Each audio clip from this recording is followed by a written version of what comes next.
as you went through the schedule, did you think this should be easy? This should be medium? This should be really hard? This is just right? Like, what was your kind of big takeaway on how challenging this schedule is going to be for the Vikings? Well, and I've got it here. The first 6 weeks of the season, they faced 2 playoff teams from last year, and they get them both at home.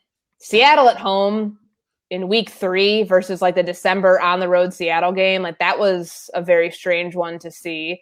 And then Cleveland comes to town a week later.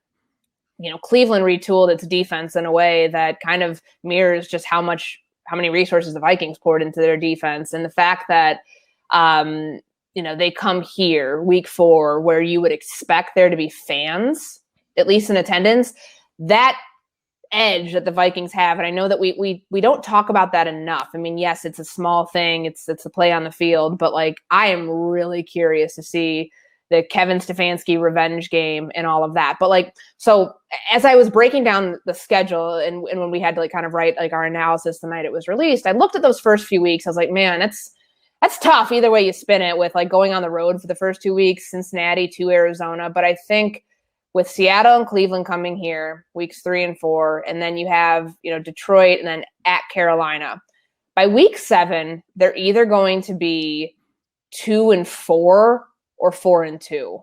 And that's a good spot to be in, because coming out of that bye, that determines your season. Those 5 weeks, Dallas on Sunday Night Football, at Baltimore, at the Chargers, Green Bay at home, which again, it's truly hard to pick the schedule when you don't know who the heck the quarterback in Green Bay is going to be.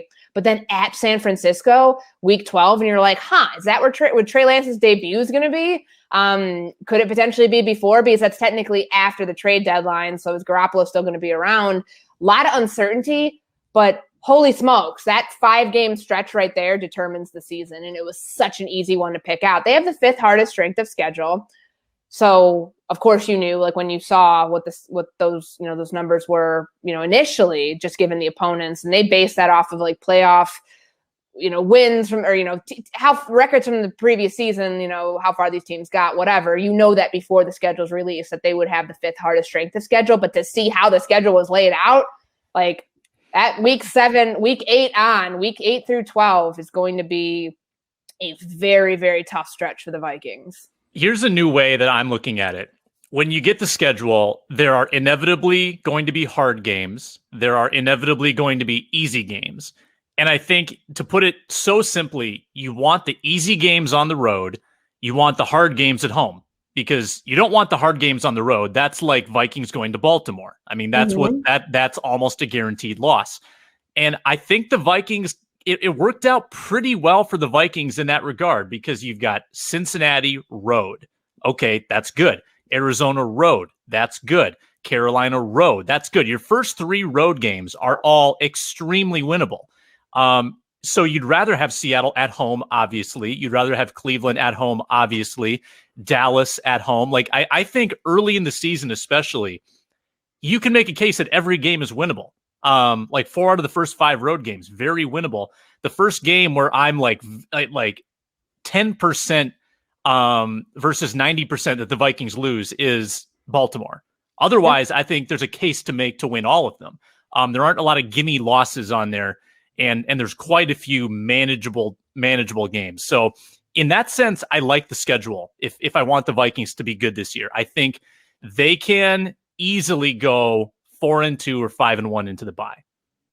Yeah. And, the thing you also have to remember too, now with the 17-game schedule, which I finally have started to say it's a 17-game schedule, and teams that I project to be, 10 and 8, 10 and, I'm so bad at math. Like a 9-7 team is what I'll always call it. Like, so whatever, like 9-7 is now with the new schedule. Like, and I know I'm literally screwing this up now because I had what I wanted to say, but I at least know that 9-7 is not a thing anymore. But like, you have to remember, with the 17-game schedule, they drew the extra road game this year. They have 9 road games versus 8. So an extra road game, and, Baltimore, their extra road game was going to the Chargers. Like, then that comes after that Baltimore game. Like, I'm with you. That is a really tough draw, and that's not a team that they play that often. The fact that they drew the AFC North this year with what we expect from Lamar Jackson when we're speaking of that game, what we expect from the Steelers, who they have on a short week with Thursday Night Football. Cleveland's still really good. Will the Browns finally live up to their Super Bowl hype that everybody seems to give them every offseason? And coming off what they did last year, it feels a little bit more realistic. The only wild card there is Cincinnati and what they did and didn't do in the draft in free agency. But man, that's a tough draw, especially with, games at Cincinnati, at Baltimore. So 2 of your AFC North opponents are on the road. And then, you have Cleveland coming here along with Pittsburgh. But that's, I agree with you, Sam. I think I look at, weeks 1 through 6. I don't know if I'd go as far as 5-1. I mean, even last year when they had a chance to beat Seattle, they didn't. And I think Seattle, for all of its flaws and all of its question marks of what they haven't done around Russell Westbrook, I still think that, if you're asking me to pick that game, I pick that as a loss. But, Cincinnati's a good draw on the road. Arizona is a good draw on the road. Carolina is a good draw on the road. So that could be 3 road wins. Obviously nothing ever pans out the way that I pick it, which is probably why I had to invent an alter ego so she could do the stuff that I needed her to do. Maybe I'll get one for the regular season. I don't know. I don't have one who picks schedules. So this is on me. And that's really, really tough stretch coming out. I mean, week 8 through 12 is going to be probably the busiest weeks for us as we look at those games. They have the most storylines, rookie quarterbacks. It's going to be a very brutal stretch that will decide whether this team is even going to be in the hunt come beginning of December to fight for that, wild card spot. Because that's where I think that they would get into the playoffs as a wild card team. Mm-hmm. I have to make some sort of triple double joke since you called Russell Wilson Russell Westbrook. What is the Russell Wilson triple double against the Vikings? Like 3 touchdowns, 300 yards, and 100 yards rushing or something. Sure. I don't think it'd be not supposed to run on this defense, right? So it shouldn't be that. But yeah, sure. How have I never done that before? I'm sure I have, but see, this is what happens when I go into off-season mode and I'm doing so much radio. I'm so locked in on the NBA now. If you want to talk play-in game, we can talk all the play-in tournament you want. I am NBA expert right now. Oh, really? Okay. Another alter ego. How good was LeBron versus Curry last night? Great. Unreal. I mean, to get that as a play-in game for the tournament and to have that be your headliner, I know we're not going to have that every single year. And this is our debate seemingly daily on national radio, where players hate the idea of it because you draw a team like that can beat you. And it's not a 1-game playoff, because the Warriors then have, they go to play Memphis to play. That was a 9-10 game. And then now they'll get to fight for the 8 seed. But, this is such it's such a cool idea. And it's kind of like their version of the wild card, right?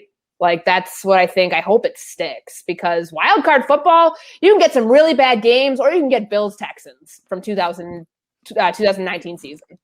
Right. So, everyone's always mad when they change these playoff formats around. And then when it actually gets there, they're like, I love this. Same with the baseball 1-game playoff, and with adding the 7th team in the NFL. I don't know that a 7th team is ever going to go win the Super Bowl, but it still makes for a great day when you can sit on the couch for 9 or 10 straight hours watching football when it comes to that. So I'll give you my schedule take, and then we could get to OTAs. I think that it's perfect for this team to prove that they're actually good. That it's not a schedule where you go, even if Aaron Rodgers is out and things sort of open up for them, I still think there are enough challenges here where you have to prove it. This whole schedule isn't just sort of laid out for you to cruise through and win 12 games and compete for the division or potentially win the division. There are a lot of pitfalls along the way. There are a lot of challenges along the way. Think of it as if you're playing a video game, the last thing you want to do is win the entire game in like 5 hours. Like, you want a bunch of challenges along the way to prove that you really did it and accomplish something. And I feel like this does this. Like, you have to go out to LA and beat a young emerging quarterback in Justin Herbert. You've got to face Justin Fields in his first year a couple times at the very end of the season, maybe at the end of the year to get into the playoffs or something. Like, there's a lot of challenges here and a lot of good coaches, a lot of good quarterbacks. Like, it's laid out for you to show, hey, Mike Zimmer and Kirk Cousins, this combination can actually take you somewhere and be truly competitive. Go do it.